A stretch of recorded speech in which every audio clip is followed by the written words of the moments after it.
Hola a todos. En esta oportunidad estamos arrancando la nueva sesión de podcast relacionados a Agri-Foodtech en Latinoamérica y tenemos dos invitados de lujo, dos amigos de la casa. Sofía Ramírez, actualmente partner adjunta en AgFunder, y Darío Maffei, Head en Latinoamérica para Indigo. Así que ambos bienvenidos. Hola, gracias. Gracias, Bernie. Un placer Bueno, estar acá. no es casualidad que los invitemos a ellos dos, sobre todo por la temática del podcast que vamos a tener hoy. Queremos hacer foco en el aspecto de la ejecución de las startups, que es, como decimos, la otra cara de la escalabilidad de las mismas.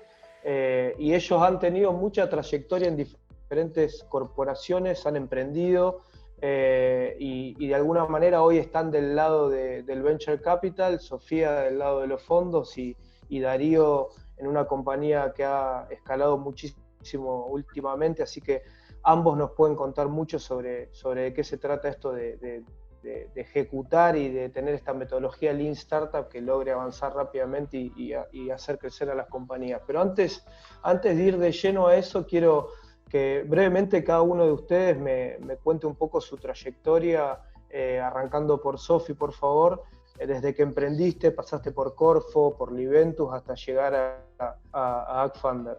Partí emprendiendo, recién salí a la universidad en un peer-to-peer crowdlending platform y la partimos en Chile y por esa misma plataforma es que estuve viviendo en Singapur un año, muy entretenido y luego de eso me fui a Corfo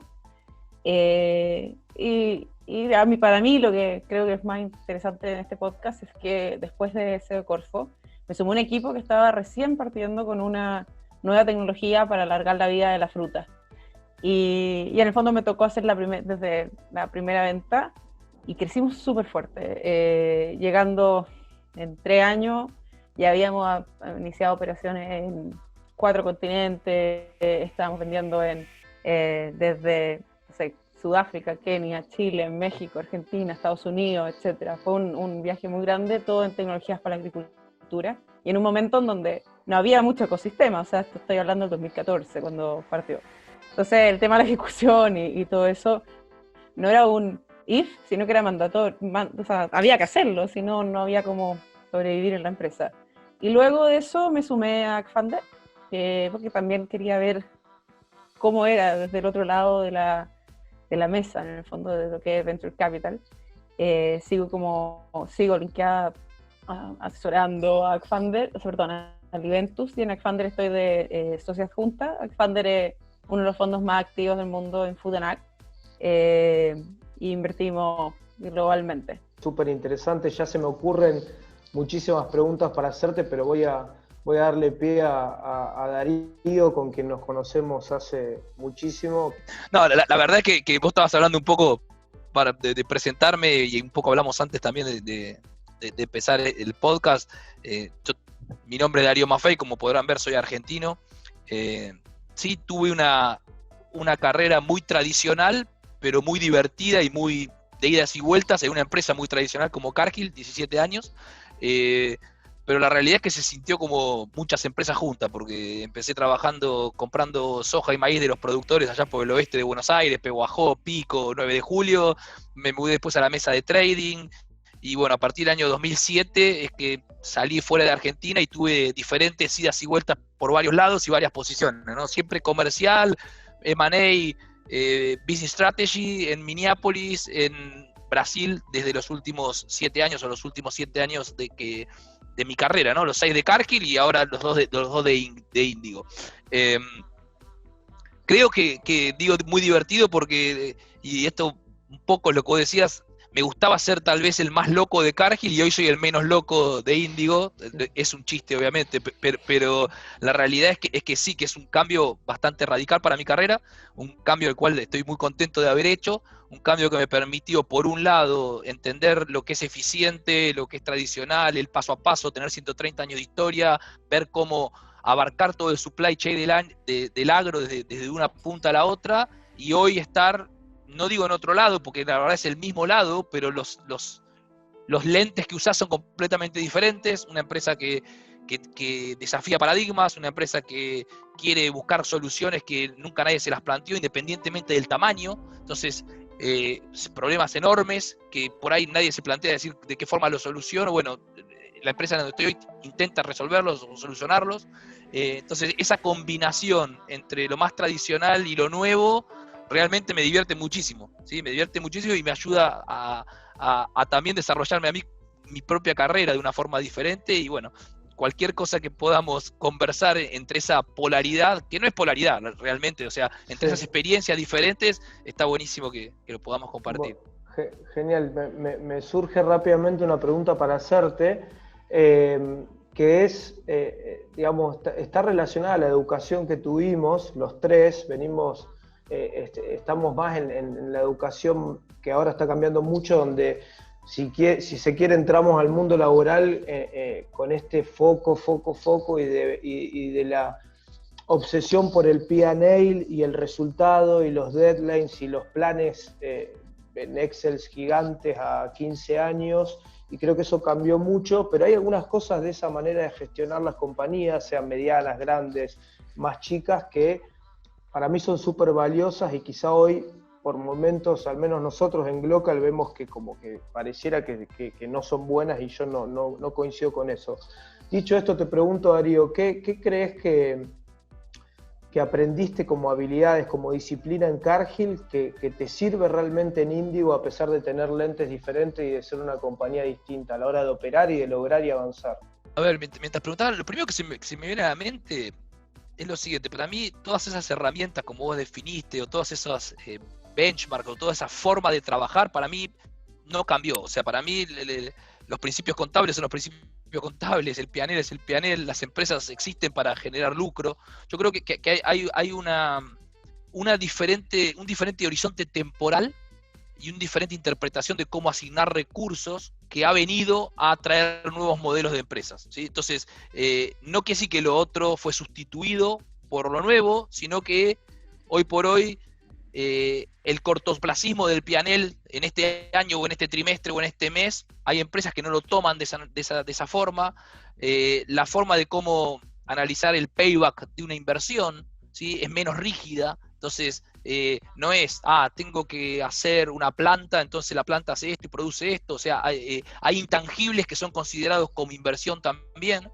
Entonces, todas esas variables entran a jugar mucho más en la gestión de hoy para adelante, pero no quiere decir que las otras herramientas no existan o sean relevantes, porque al final de cuentas, como dije, o sea, las empresas están para crecer, para generar riqueza, para distribuir esa riqueza, etcétera, etcétera. Entonces, lo que yo creo que hay es una combinación, y creo que estamos en un momento muy, muy único entre esas nuevas formas de ver lo tradicional, y donde creo que los dos grupos, por llamarlo de alguna forma, están aprendiendo uno del otro. Entonces, yo creo que las empresas tradicionales están aprendiendo a mirar diferente las formas como miraban, sin olvidarse de lo que tenían, y las nuevas están queriendo aprender de lo que las viejas hacen y hacen bien. Obviamente que las capabilities que esas dos empresas, esos dos tipos de empresas, esos dos grupos de empresas tienen, son muy diferentes. Entonces ahí es donde están los gaps. Entonces, ¿cómo hacer que una empresa que siempre pensó igual y hizo igual piense diferente? ¿Cómo hacer para que se evalúe una inversión evaluando más un intangible que un fierro? Son los desafíos que están de este lado. Del otro lado tenés el que entiende el problema y la solución mágica de acá a 20 años y que realmente puede ser transformador de la vida, pero en el día a día necesita cash para pagar los salarios. Entonces, entre una y otro mundo es que yo creo que van a ser el nuevo concepto de empresa, y yo no sé si estás todavía. O sea, me imagino que las más desarrolladas, las que más éxito han tenido de los dos lados, o sea, la que se ha podido transformar y volverse más innovadora y más moderna, y la moderna que se ha ido tradicional, son tal vez las empresas que hoy vos ves que tienen más éxito. Me parece que hay un montón de otras que están en esa transición. Entonces, es súper interesante ver qué es lo que va a venir de acá para adelante. Coincido plenamente. Sofi, de tu lado, ¿cómo esto de la ejecución, como mencionábamos antes de arrancar formalmente el podcast, te ayudó a vos particularmente y ayudó directamente a la empresa en el Iventus, estoy hablando del Iventus, perdón, en justamente tener esa escalabilidad, una velocidad enorme, Y yo creo que en el caso nuestro, o sea, en el caso de Iventus, cuando partimos en 2014 realmente no había mucho ecosistema de tecnologías para la agricultura. O sea, yo no sabía que existía el término AgTech hasta que llegué, o sea, hace 3 años. O sea, estaba tan metida en ejecución, en el fondo, poder ejecutar de tal manera de poder pagar las cuentas, como y aprovechar la oportunidad de crecimiento enorme. En el fondo, porque son las oportunidades de crecimiento tienen sus tiempos, después te alcanzan, en el fondo, y ahí la competencia te empieza a alcanzar, y tú tienes que llegar a un punto en donde aprovechas esa oportunidad, ejecutando rápido, construyendo barreras de entrada, y en ese momento todavía no había tenido mucho tiempo de mirar qué era la AgTech y este mundo que estaba acá al lado, en el fondo. Tampoco había mucho. O sea, si uno ve de los reportes, no había mucho, 2013, 2014 en inversión en esta área. Yo creo que era como 1 billion en todo el mundo se invertía en AgTech. Por lo tanto, en lo que era en nuestro caso, una gran diferencia que veo hoy, a diferencia del 2014, 2015, a medida que fuimos abriendo países, o sea, a mí me tocó abrir primero Perú, Chile, Colombia, Argentina, México, Sudáfrica, Kenia, etcétera. A medida que íbamos abriendo países, iban pasando tiempo y nos íbamos dando cuenta también de que el primer país que llegamos no había muchas redes ligadas al área como de tecnología, de innovación, etcétera. Mucho más las redes tradicionales. O sea, cuando uno llegaba a México, en el fondo uno se integraba y estaba en un ecosistema que eran una industria que eran mucho más tradicionales y no tanto como el ecosistema de emprendimiento que te apoya. Otros emprendedores que estén llegando, otros que estén entrando en esa misma industria, que te topes en ferias con más gente que esté en la misma que tú, hablando de tecnología, hablando de eso. Y eso hoy día creo que es un asset que está muy a la mano. O sea, no sé, cuando ya hay los distribuidores, ya entienden un poco más de qué es esto de tecnología para la agricultura. En el pasado como que los distribuidores eran mucho más también tradicionales. Entonces los canales de distribución estaban, no tenía, como que el acceso al mercado y el costo de adquisición quizá era un poco más alto, porque tenías que hacer una venta del concepto para luego empezar a vender lo que tú estás vendiendo en el fondo. Y creo que esa es como una diferencia, y el valor que tiene también la distribución, la logística, la parte financiera y los seguros. Es como una industria alrededor que en ese momento no estaba no estaba mirando esto como algo que tengo que estar, sino como algo que, bueno, que son ellos. Hoy día yo siento que está mucho más cercano, por ejemplo, en un mercado que yo lo veía tanto más atrasado, que es como en ese minuto. Ahora es impresionante cómo ha cambiado, que el mercado mexicano. Sí. Ya hay compañías de seguro, compañías financieras que están ajustando sus primas de riesgo o sus servicios financieros basados en data que viene de campo. Entonces tú ahí dices, wow, cuando yo llegué ni siquiera había riego, ¿no? Entonces claro. Son unos saltos gigantes que se están dando, que creo que poder vincularse a ese ecosistema, poder vincularse a los otros jugadores que están, es como un gran valor, especialmente en Latinoamérica, donde está muy compartimentizado, es decir, hay una solución para cada país y hay veces que hay una solución para cada región, en el fondo. Entonces, poder entrar a otras regiones es clave, conectarse con los que están en esas áreas, que te diría que eso es algo que yo veo hoy día que está mucho más desarrollado que el 2014 o 15, 16, en el fondo, en todo ese camino, y creo que así como aprendizaje, es que al ejecutar con más gente y con buenas alianzas, partners, etcétera, y enfocarse en lo que uno sabe hacer bien al principio, de tal manera después empezar, o sea, de tal manera una vez que ya comprobaste que haces bien, crear barreras de entrada, es clave. Y hoy día que está más desarrollado en los diferentes países, de Argentina, Colombia, Brasil, que sí, en ese momento no era tanto, creo que es algo que es un gran tip para emprendedores. El ecosistema ha crecido en la región en calidad y en cantidad. Obviamente nos falta mucho y por eso todos desde su lugar estamos haciendo lo que estamos haciendo y contribuyendo a que eso suceda. Y me parece clave lo de las redes, pero te pregunto, Sofi, también más in company, porque planteas mucho lo de las redes. Si nos puedes contar un poquito más esto de la ejecución equipo adentro, que ahí es donde quizás creo que las dos patas son súper importantes, digamos, la ejecución en todo sentido, pero también me parece súper interesante tu experiencia hacia adentro. ¿Cómo encaraban la apertura de un nuevo mercado? ¿Cómo lo medían? ¿Cómo bajaban esa visión de largo plazo al hoy, que es súper importante? Que nunca va a estar la empresa perfecta para salir a buscar los demás mercados. Nosotros partimos, la primera venta la hicimos en Perú, y éramos una empresa chilena. Es decir, partimos afuera. Y la verdad es que primero partimos con venta y después, en el fondo, estructurando las cosas que tenían que ir hacia la venta. O sea, no, teniendo un producto, teniendo ya la prueba lista, teniendo ya, en el fondo, testeando que las cosas estén bien. Pero una vez que la venta se efectuaba, eso lanzaba todo, por decirlo así. El hecho de asumir que la empresa nunca va a estar lo suficientemente, o sea, no hay que tener todo tan ordenado antes de salir. Es decir, no, siempre va a tener algún tema en alguna de las áreas cuando estás partiendo. Y es clave, en el fondo, asumir eso y entender también los procesos que están detrás que te permiten ir creciendo. Pero no necesariamente que todos los procesos estén en línea, que todos los procesos estén perfectos antes de crecer rápido. Nosotros tuvimos la suerte de crecer muy en base a ventas, es decir, a nosotros la venta nos estaba pidiendo llegar a diferentes países. No era que nosotros teníamos que ir cuando empujar una venta, sino que la venta había mucho boca a boca. Cuando llegamos a, no sé, Sudáfrica, no fue porque nosotros dijimos vamos a Sudáfrica, sino que en una feria X nos dijeron, lo necesitamos en Sudáfrica. El cliente nos pidió si podíamos ir, vendimos y ahí fue como, ok, estructuremos todo esto, tenemos que ejecutarlo. Muy bueno el punto, súper interesante.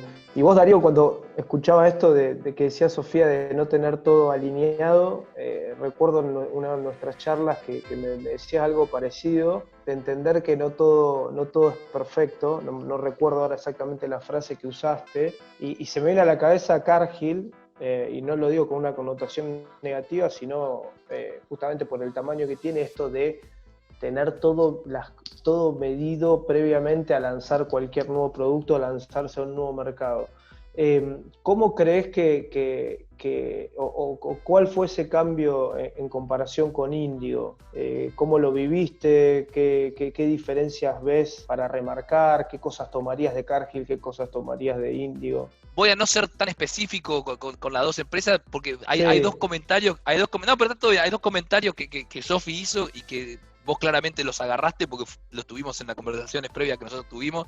O sea, uno tiene que ver, yo lo llamé con la paciencia a cometer errores o interpretar o internalizar qué errores van a ocurrir. Entonces, no te programás para evitar los errores, sino te programás para ver cómo los vas a corregir cuando los detectás. Entonces, ese es un gran cambio de mindset. Entonces, yo no me focalizo en controlar todo y ver después si me equivoco a quién mato, sino entiendo de que el error va a existir y mato al que no corrige rápido. Estoy haciendo un extremo totalmente, ¿no? Pero para mí eso es lo que yo llamo convivir con el error, es entender desde otra perspectiva que cosas no pueden pasar o pueden salir mal, ¿sí? Entonces, ¿cómo me preparo realmente para reaccionar rápido frente a eso y no hacer todo lo imposible para evitarlo? Entonces, una vez que vos entendés esa mecánica, es como que agarraste el carro y lo pusiste al otro lado del caballo, entonces ya empezaste a andar diferente. Entonces el carro empieza a rodar de otra naturaleza. El segundo punto que también Sofi mencionó y coincido 1000 es el tema de la escalabilidad, pero ver cómo empezás. Yo creo que eso es algo que las empresas todas están aprendiendo mucho de la industria del software, ¿sí? Que es, yo voy a conquistar el mundo, mi objetivo es así de grande, pero empiezo con un pilotito así, que lo empiezo a hacer correr y mejorar, y voy a la versión 1, la versión 2, la versión 6, entonces en 3 meses saqué 4 versiones. Entonces, ese concepto para el producto, cuando vos lo aplicás a la estrategia, ¿sí? Es muy poderoso. Y eso es lo que le pasa mucho a las startups, porque decís, pero al final no sé lo que hacen, o al final iban para allá y terminan siendo para allá. Y la realidad es que es un poco ese concepto, fui aprendiendo, fui corrigiendo y termino donde tengo que terminar.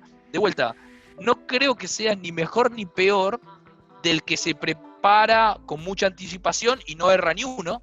Yo creo que son dos caminos que los dos deberían convivir en la empresa ideal que yo tengo en mi cabeza, los dos caminos deberían convivir, ¿sí? No es ni uno ni otro, y creo que si te vas mucho para uno o mucho para otro, o te transformás en un elefante lento, ¿sí? O sos un soñador que nunca ejecuta nada. Entonces, ninguno de las dos me parece que son un lindo camino, o ninguno de las dos me parece que es el éxito de acá a 10, 15 años. Entonces, esos dos conceptos yo los compro y los veo, ¿sí? Después, la dificultad es, bueno, cómo encontrar los músicos para tocar esa música, ¿no? O sea, y a quién le das el violín, y a quién le das el violonchelo, y a quién le das el tambor, porque justamente estás poniendo skills muy diferentes una de la otra. Entonces, ¿cómo ensamblás eso? Me parece que es el gran desafío que tienen las personas como nosotros, que estamos intentando cambiar lo que se hacía para hacerlo diferente y crecer en eso. O sea, ese es el principal desafío, me parece, que tenemos por frente. Como tomando lo que estaba diciendo Darío, yo creo que en el caso de ejecución en algo nuevo, o sea, cuando ya tienes como un piloto, o una zona, o una comuna, o una región que ya funciona, creo que hay como 4 cosas que yo levantaría. Uno es ir mapeando riesgos, es decir, si ya en el primer testeo, o en la primera vez que lo estás implementando, hubieron ciertas cosas que fallaron, no puede fallar otra vez en segundo, cuando lo empieza a crecer en lo mismo. Es decir, creo que algo importante es tener claro qué riesgos pueden haber. No necesariamente tener todo bajado de cómo lo está, todos ellos totalmente controlados, sino que tener claro cuáles son los riesgos de esta manera de minimizarlos, en el fondo. El segundo es como no asumir que las nuevas regiones, zonas, categorías de producto, lo que sea, funcionan como funcionan en mi país o en mi zona. Porque puede ser, por ejemplo, las leyes laborales son muy diferentes en todos los países. O sea, la ley laboral de Perú y sus 13, 14 sueldos es muy diferente que la mexicana que funciona como Estados Unidos, y absolutamente diferente que cómo se hace negocios laborales, no negocios, sino que cómo se contrata, etcétera. Chile, Perú y Brasil. Es totalmente diferente. El resto, el tema de las tierras, es decir, hay historia detrás. En el fondo, los ejidos de México es totalmente diferente que lo que dejó después en Perú. Y eso te afecta en tu escalabilidad, cómo tú lo estás haciendo, qué tan importantes son los distribuidores. En el fondo, como que te hace verlo. Después lo otro, en el fondo entender los incentivos y entender también el mercado laboral, el tema de los equipos, lo que está diciendo Darío. Hay ciertos países que son más aversos al riesgo, o sea, son más aversos, no tienen tanto todo este tema del startup, de algo diferente, de hacerlo. Entender los incentivos, entender esa parte es crucial, porque si no, no tienes buenos equipos locales. Y entender también cuáles son las partes claves, que en un país puede ser que sea muy importante tener un partner operativo, que quizás en otro país no, en el fondo. Bien. Entonces eso al escalar es como clave. Lo otro es tener eso, como esa flexibilidad de ir ajustando las cosas que no son, o sea, como que son como, que puede ir ajustando de tal manera de tener velocidad en la ejecución y tener buenos partners en las cosas que son clave, especialmente en las bajas locales. 3 tips buenísimos, Sofi, me parecen súper interesantes y valiosos y coincido que tienen que ver con la idiosincrasia y cómo se conforman las cadenas de valor en cada lugar. Hablaban de los equipos, claramente desde nuestro punto de vista como inversores, el equipo es el driver, realmente el driver definitivo para definir invertir en una compañía.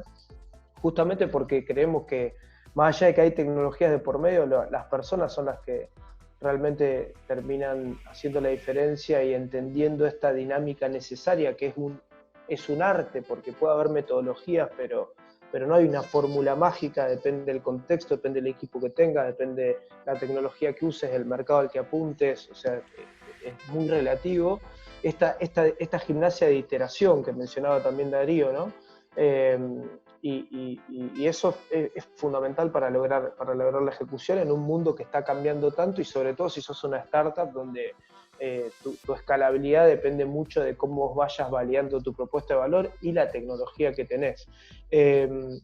Así que adhiero plenamente a lo que contaron y claramente no estuvo conversado previamente o arreglado para que lo digan. Me pareció espectacular los dos últimos mensajes que ambos dejaron.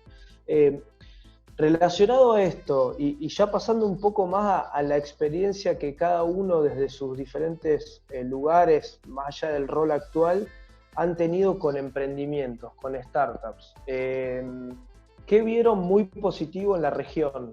Digo Latinoamérica, incluso quizás después podemos tener diferencias entre emprendedores de diferentes países en algunos aspectos o no, ustedes me dirán. Pero ¿qué cosas buenas principalmente encontraron a medida que empezaron a interactuar con startups de Latinoamérica, obviamente en el sector agri-foodtech? ¿Y qué cosas positivas? ¿Qué pueden mencionar de esos dos lados de dos caras de una misma moneda de los emprendedores, como denominadores comunes? Darío, te dejo la pasada. ¿Me dejan primero a mí? Bueno. Te dejo primero. Me hiciste trampa, porque ahora no puedo construir sobre lo que vos decís. No. Que tenés ventaja. No puede iterar.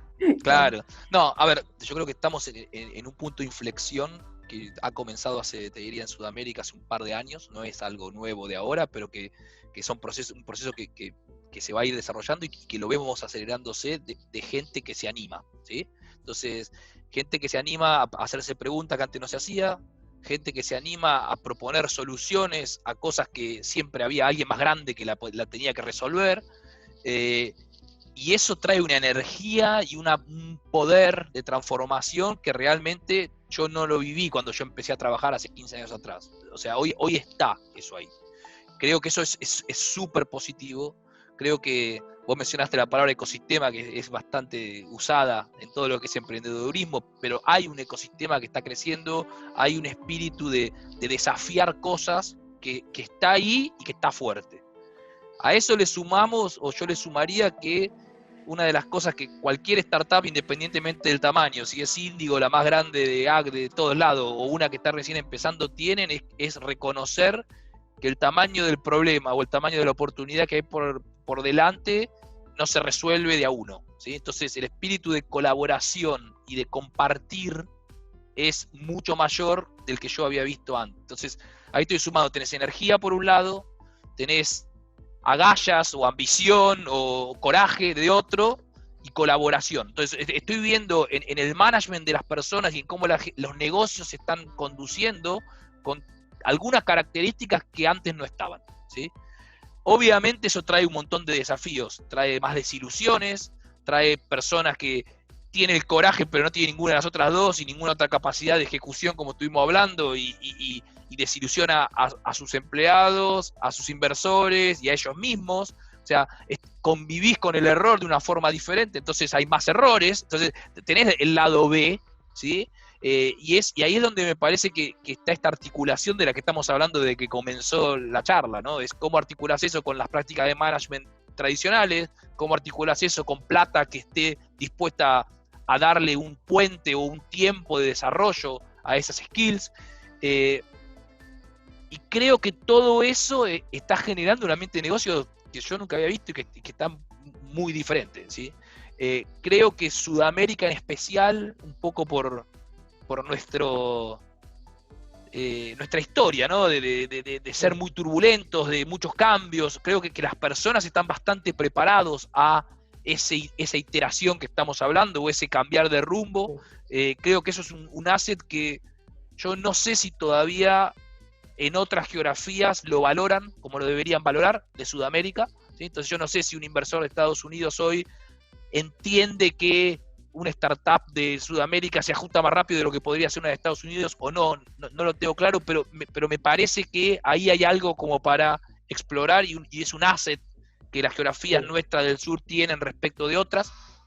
Por otro lado, también traen un desorden típico de Sudamérica que no está, o sea, es como que hay que entender el ecosistema de acá abajo, cómo machean el ecosistema más grande, ¿sí? Y me parece que eso también se está forjando, ¿sí? No sé si respondió, me fui por la rama, pero me parece No. que es eso. O sea, es una energía diferente, coraje diferente y unas ganas que hay que saberlas canalizar. Me dieron ganas de repreguntarte otra cosa más, pero respondiste claramente. Lo que a mí me gustaría es bajándolo más a concreto, interactuando con, supongamos que en ese espíritu colaborativo, ¿con qué te encontrás cuando interactúas con esas startups, en general? Generalmente, ¿qué te encontrás? Yo creo que las startups tienen bien claro la parte de qué problema quieren resolver, o generalmente tienen claro la identificación del problema, ¿sí? Generalmente tienen claro o son bastante innovadores en encontrar la teoría de la solución. Entonces, este es el problema y esta es la solución. Creo que todo el ecosistema ha hecho un trabajo muy bueno en que las personas aprendan a posicionarse. Yo creo que hoy cualquier startup, así sea de 2 personas en un garage, tiene una linda presentación, te hace el problem statement bastante bien, te viene y te van sobre toda la problemática y en cómo intentar encontrar la solución de una forma bastante bien. Creo que cuando empezás a ir más profundo es donde empiezan a haber más gaps, ¿sí? Y más gaps que son, para mí tienen que ver, también no podemos ser, a la hora de evaluarlos, igual de duro que si yo tuviera una empresa tradicional y estoy evaluando un proyecto de inversión en una empresa tradicional, porque es lo que dije al principio. Entonces, vos tenés que entender que hay una startup que está recién empezando y que con la identificación del problema y una idea de la solución es suficiente, y otras que no es suficiente, entonces vas a tener que ir un poco más profundo. Personalmente a mí lo que me pasa en Índigo es que Índigo no está buscando, por lo menos yo en Sudamérica no estoy buscando las startups que resuelvan el problema y me digan más o menos lo que es, sino es un estadio un poco más profundo en la ejecución. ¿Por qué? Porque justamente Índigo ya tiene los problemas y las soluciones que está buscando, y lo que yo estoy buscando es complementariedad en otras empresas que me puedan articular eso, y creo que en ese espacio es donde está siempre la paradoja de lo desarrollo in-house o colaboro con alguien. Y cuando decidís colaborar con alguien, tenés que prestar mucha atención en el tema de esta call, que es cómo ejecutás. O sea, no solamente cómo pensás en la solución y en la escalabilidad, sino cuando tenemos que salir a la cancha, de qué forma vas a tirar el pase para la izquierda, para la derecha o tirar el centro. Y creo que en ese espacio es donde empezás a limpiar. Entonces ya no es que tenés un montón. Tenés un montón, algunas que están empezando, otras que ya lograron la solución, y en el medio es esta interacción donde es muy difícil al principio por lo menos seleccionar, ¿sí? Sofi, desde tu lado, un poco las mismas preguntas y quizá desde una mirada un poco más desde la inversión, que no cambia tanto, porque esto que seguramente contó Darío como posible usuario o aliado es súper interesa como inversor, pero quizás hay otras cosas que también puedes llegar a detectar. Uno, el tema de quizás como hay menos acceso a financiamiento, a pesar que hubo un crecimiento fuerte el año pasado, bastante enfocado en revenue, que eso es algo que en otras áreas, quizás en otras geografías, quizás se ve menos. Bien enfocado en revenue, bien enfocado en cliente, bien enfocado como construir cosas de abajo hacia arriba, desde la necesidad, y que la tecnología sirve a esa necesidad, cuando hay veces en el fondo en otras regiones en donde se parte desde la tecnología, que podría ser una solución súper interesante para una necesidad del agro, que ahí vamos descubriendo en el fondo. O sea, creo que es una diferencia que se valora bastante en los latinoamericanos. Lo otro es que, especialmente entre Brasil y Argentina, tienen este tema bastante de el siguiente paso de Brasil, especialmente en granos, en el fondo, como que, y un juego que no se queda solo en Rosario, no se queda solo en Buenos Aires, sino que en el fondo es más regional. Eso se ve mucho más, te diría, en emprendedores argentinos, brasileros, y quizá en otras regiones que no están tan unidos a esa industria. Quizás Chile, Perú también, pero ahora está creciendo más hacia allá. Lo otro es que, entre otras diferencias, es que al momento de como hacer el pitch, te diría que yo estoy más acostumbrada a que los emprendedores tengan súper claros los riesgos, y nosotros como inversionistas no tenemos, nuestro rol sería no estar claro de cuáles serían los riesgos. Entonces está bien tener claros los riesgos, y en la comunicación es comunicar los riesgos, comunicar cómo lo mitigarías, y comunicar cuál es tu meta en los próximos 18 meses que esta ronda, o el tiempo que cubre esa ronda. Creo que esa claridad se valora, y en otras regiones quizás me ha tocado, puede ser un tema de solo de muestra que está influyendo, pero a mí me ha tocado ver que en otras regiones son bastante más directos en que están claros cuáles son los riesgos, y que nosotros como inversionistas también entendemos que todo negocio tiene un riesgo, en el fondo. Lo otro es el tema de la competencia. Creo que así como yo aprendí en la parte, un poco en la industria, ¿sí? Que nunca hay que mirar en menos a la competencia, siempre hay algo que está bueno. Cuando uno está como inversionista, preguntar en qué te diferencias de, o quién es tu competencia y en qué te diferencia, que eso sea objetivo. O sea, la competencia tiene cosas buenas y tiene cosas malas. Tú enfócate en tus diferenciaciones y por qué tú eres el mejor, no en por qué esa competencia está mal. ¿Me explico? Como que creo que eso también es algo que hemos visto, que me ha tocado más el foco hacia por qué la competencia es peor que yo, más que por qué yo soy mejor que lo que está. Y entendiendo que la competencia no es solo regional, especialmente cuando estás hablando de tecnologías duras, o sea robótica, sea tecnología, etcétera, cómo tú te diferencias del resto que hay en el mercado. No necesariamente de la otra competencia que está en Rosario, por decirlo así, sino que un poco esa mirada hacia arriba. Y lo otro, el tema que estaba comentando, que comentamos antes de la llamada, es el tema de no temerle el crecimiento inorgánico, en el fondo. O sea, de de que quizás algunos que fueron tu competencia al inicio se empezaron a diversificar hacia otro lado, y que hacer conversar sobre posibles merge, posibles alianzas, posibles partners, posibles joint ventures, posibles compras, puede ser que te haga muy fuerte. Y eso creo que es algo que en otras regiones me ha tocado verlo más. Nuevamente, vuelvo a decir, puede ser que sea un tema solo de muestra, que en la empresa que me ha tocado ver en Latinoamérica, o que he visto en general como de pasar en Latinoamérica. Y también tiene quizás que ver con este tema de la competencia, como que y muchas veces puede ser que en un lugar sea tu competencia algo, que en otro lugar sea tu alianza, y que en otro lugar sea tu mejor partner. O sea, nosotros, un ejemplo, nosotros en Niventus teníamos una competencia que era bien clara, pero cuando a uno de los dos le faltaba algo, pasaba que como los que estaban operando entre ellos se compartían muchas veces insumos, en el fondo, porque eran amigos y se conocían. Y en ciertos países esa misma competencia era aliado de alguien que era nuestro cliente. Entonces, como que no creo que como ese tema, no temerle al crecimiento inorgánico, creo que podría haber como un fin que parte con no mirar a tu competencia como alguien que realmente no sabe hacer nada y tiene todo mal. Y creo que eso es como algo que es una diferencia y claro, eso. Pero creo que hay muchas cosas buenas en Latinoamérica, especialmente, y se ve con datos. O sea, está creciendo fuerte. Entre el 2018 y el 2019 se creció un 40% más de deals, se hicieron 40% más de inversiones. En monto también llegamos a 1.4 billion. O sea, está creciendo, y en las zonas que son más como, que hay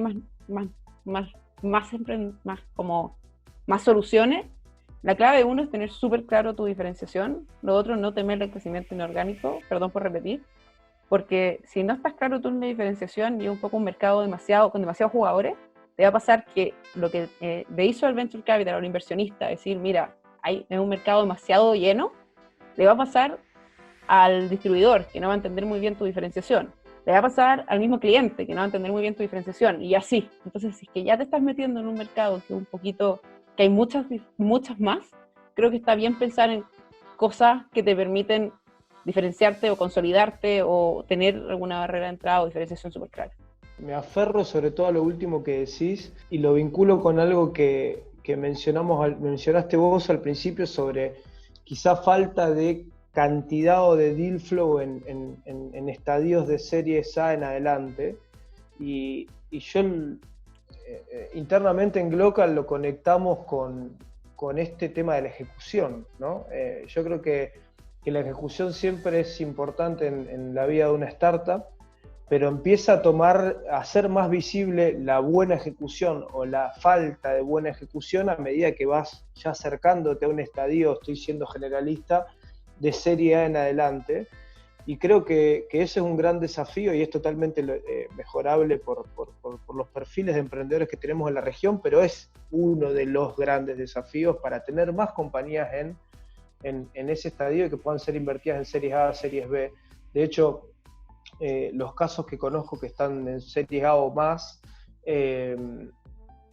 son muy buenos ejecutando, y no es casualidad, ahora va a venir la pregunta en base a esto, no es casualidad que parte del equipo emprendedor tenga experiencia corporativa. Y esto que hablábamos con Darío también al principio de que los dos mundos son buenos, el de iterar, el de pensar en grande, el de plantear soluciones grandes y el de tener las cosas medidas y tratar de ir llevándolas, convivir con el error pero corregirlo.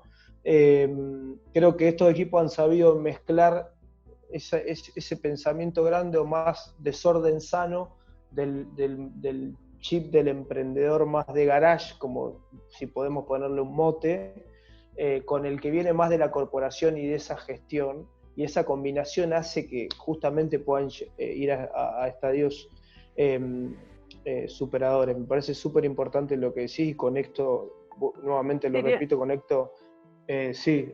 El hecho de que gente que venga de corporaciones, bueno, como tú, Darío, que se sumó a una startup, o otros founders que vienen de corporaciones, el nivel de gente que está entrando o que ha entrado últimamente a tecnologías para la agricultura es muy alto. O sea, es realmente es muy bueno. Está a nivel, o sea, te topas con eso y en el pasado no era, o sea, hace 10 años, por ejemplo, no era tan así. O quizás, no sé si no era tan así, no había un ecosistema que hiciera que te diera la tranquilidad de pasar de un ambiente corporativo a arriesgarte, en el fondo. Exacto. O que te hiciera, oye, acabo de salir de quizás un punto alto en mi carrera y mi siguiente apuesta va a ser esta. Como que no estaba tan ahí el tema de AgTech y FoodTech como ahora sí lo está. Y creo que eso es algo súper bueno, que le trae harto sol al ecosistema en Latinoamérica, y una de las razones de por qué en AgFounder estamos buscando tan fuerte poder entrar en startup latinoamericana. Buenísimo, buenísimo. Bueno, el caso tuyo, Darío, es un ejemplo de eso, y los invito a todos los emprendedores a que se animen a sumar gente que quizás uno tiene el preconcepto de no, esta persona trabaja en esta corporación, quizás no se sumaría a una startup en un estadio determinado, y la realidad es que todo el mundo está más rápido, más lento, dándose cuenta que las nuevas compañías van a surgir de esta manera, de la fusión de estos dos mundos, como hablábamos al principio de la charla, y que hay quizás mucho más apertura de la que muchos creen, y es muy bueno sumar, bueno, la complementariedad de los equipos, ¿no? De tener diferentes perfiles, diferentes tipos de experiencias. Y Darío, ahí en eso te robo la última pregunta, que es, me imagino, pero no lo sé, que Indigo cuenta con un poco este mix de perfiles y de diferentes experiencias, algunos corporativos, otros no, para hacer de un equipo de primer nivel. Una de las sorpresas, gratas sorpresas que yo me llevé cuando ingresé a Indigo tiene que ver con la diversidad de pensamiento especialmente, y el alto nivel de los ejecutivos o de las personas que están en Indigo. La realidad es que tener en una mesa a alguien que viene de Spotify, charlando con alguien que viene de Bunge y charlando con alguien que viene de, no sé, de la industria farmacéutica, realmente da una riqueza que realmente es asombrosa. Entonces, la perspectiva y la forma de resolución de problemas es completamente apasionante, ¿no? Obviamente, como siempre hay una contracara, la contracara es, ok, pero hay que llegar a un consenso y hay que focalizarse, y una vez que está tomada la decisión, ejecutar, y ahí es donde me parece que entra un poco la calidad del profesional. Ahora, lo que vos decías, y yo me pensaba, termina siendo una paradoja, o termina siendo una limitante de recursos también, ¿no? Porque la empresa que quiera contratar las personas profesionales de buenas industrias, con buenas posiciones, etcétera, tiene que tomar una decisión de los limitados recursos que tiene al comienzo, buena parte de ellos asignarlos a eso. Y no sé si siempre es esa la decisión. Entonces, a mí me ha pasado tener discusiones con otras startups donde, está bien, sí, me gustaría tener a Messi, pero la verdad quiero asignar para tener al número 7 de Aldo Civi. Entonces, realmente es una decisión estratégica, o sea, que tiene que arrancar bien en el comienzo, donde vos decís, bueno, a esta parte yo le voy a rodear de este tipo de personas, y yo no sé cuántas son las empresas que tienen el capital y la cabeza para tomar ese tipo de decisiones cuando, como vos decís, están en la Serie A o en la Serie B. Entonces, yo creo que Indigo específicamente es un caso aparte, porque es una startup que ya tomó un tamaño y una dimensión, y que fue concebida un poco en torno a los profesionales que contrataba desde el principio, pero me parece que no es la general, ¿sí? Entonces, en algún momento, yo creo que ese shift lo tiene que hacer. Y yo creo que hay biografías, tienen miles, desde el dueño que se le ocurrió la idea y le dijo al padre que le preste la plata, y empezó a cuando ese empezó a tener tracción y se dio cuenta de que ya no era más. Y creo que es uno de los conflictos mayores que los emprendedores dueños tienen en algún momento, reconocer que traer gente de afuera, inclusive poniendo más plata o invirtiendo mucho, vale la pena. Y tal vez eso es lo que yo recomendaría a las personas que están como startup, que es intentar identificar ese momento, porque ese momento pasa. O sea, ese momento está, y en ese momento es como cualquier otra alocación de recursos, es estratégico y tenés que ir y asignar los recursos necesarios. Bueno, para cerrar, esto es un ambiente descontracturado y de aprendizaje compartido.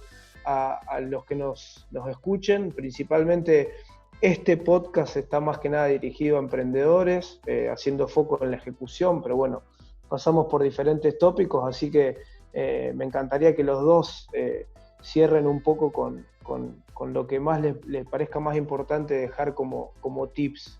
Yo quería primero, o sea, agradecer también la invitación a ser parte de esto y un poco invitar a toda persona que esté emprendiendo, que nosotros, okay, encantado o sea, nosotros estamos activamente buscando inversiones en la región, con Bernardo lo hemos conversado bastante, y poder apoyar a esos latinoamericanos que quieran hacer una apuesta no tan solo regional, sino que global. Y en el fondo invitarlos también a eso, y cada vez es muy bueno ver que cada vez estamos viendo más empresas, y eso nos llena, la verdad, o sea, a mí me llena. Así que bueno, eso, y muchas gracias al equipo de Glocal. Como cierre, para mí ha sido un placer pasar este tiempo con ustedes, y además de un placer porque fue una conversación muy amena, fue disparadora de un montón de ideas. O sea, yo creo que Sofía me ha hecho pensar muchísimo, vos con las preguntas, y la verdad es que me ha creado valor para mí. Entonces agradezco haber tenido esa oportunidad. Creo que un poco lo que fuimos diciendo durante esta hora que estuvimos charlando, estamos en un momento realmente apasionante para los que tienen la energía, las ganas y las ambiciones de transformar cosas y de crear cosas. Estamos en un momento realmente sin precedentes, que yo creo que va a seguir creciendo. O sea, cada vez más vamos a estar en este momentum, con lo cual hay que divertirse y disfrutarlo lo más que uno pueda, y nada. Gracias a los dos, Sofi, Darío, nos encantó tenerlos. Saludo a todos los que nos escuchen, y preguntas van a estar abiertas para que hagan, y se las vamos a hacer llegar tanto a Sofi como a Darío. Un abrazo grande para todos.